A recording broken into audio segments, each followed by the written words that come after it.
When Buck Rogers debuted on motion picture screens in the spring of 1979, and then later that year on NBC television, one of my favorite characters was a cute little robot named Twiki.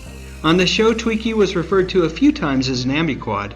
Sounds like 70s sci-fi mumbo-jumbo to me now, but back then, I ate it up.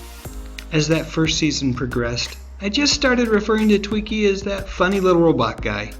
He really was quite endearing. During that first season, Twiki was usually accompanied by Dr. Theopolis, also known as Theo, who Twiki wore on his chest.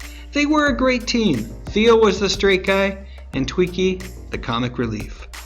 So when Buck Rogers debuted, I was in my mid-teens, and I must admit, I really loved robots, or as I like to call them back then, droids. I didn't really care that that specific term was reserved for use in the Star Wars universe. I was throwing it around like it was a universal term for all things robotic. But even back then, I realized that Twiki's inspiration came from more than R2-D2 and C-3PO. In fact, I felt like the creators of Twiki, Mr. Glenn A. Larson and Leslie Stevens, had to be at least slightly inspired by this guy. Yep, Johnny Sacco's flying robot. Sure, he was much larger than Buck's diminutive pal, but holy cow, Twiki really reminded me of that flying robot, at least from a design perspective. In many other ways, the two robots were very different. Johnny's robot was a fighter. Buck's little friend was not. Johnny's robot flew around and battled giant monsters. Twiki, well, you guessed it, he didn't. But what he did was, he was there for the kids. He was designed to be cute and funny, and well beyond that, he rarely propelled the plots forward much. However, with his trademark catchphrase, beep-a-beep, what's up, Buck? He was guaranteed to bring a smile to my face every time he showed up on the screen. And really, if you think about it, Larson and Stevens, they learned their lesson from Battlestar Galactica, where all they had was this thing, Muffet the Daggett. A faithful friend to Boxy, but not much more. Inside of this Daggett, they placed a chimp. I don't know. I love Battlestar Galactica, but I think Muffet was a big fail. Galactica needed a character more like Twiki, and as Larson and Stevens did their post-mortem on the quickly canceled ABC TV sci-fi classic, you've got to think that they realized it as well. And as a result, we got lovable Twiki. Most of the time inside of that robotic outfit was veteran actor Felix Silla. You may better remember him as Cousin It from the Addams Family TV series, but Silla is actually an actor who has been in almost everything that a sci-fi nut, such as myself, would have been watching during the 70s and 80s. Star Wars, Planet of the Apes, and even the original version of Star Trek. Yep, Silla was everywhere. And the voice of Twiki? Well, the legendary Mel Blanc supplied that during all of the first season.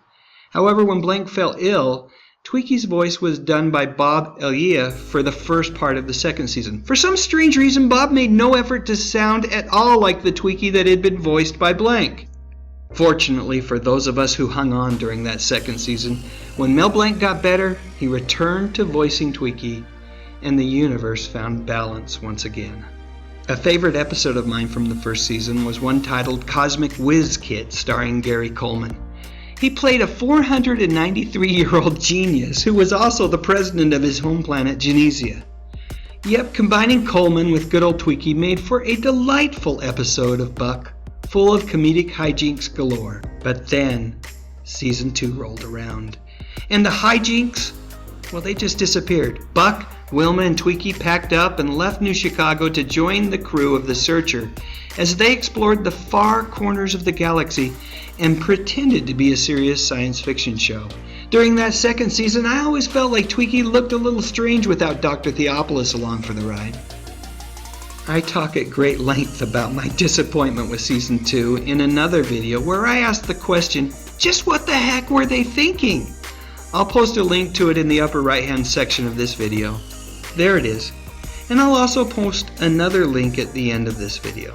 One quick shout out to actor Felix Silla. Did I mention he was also in Batman Returns? This guy is a true talent and his story is an amazing one.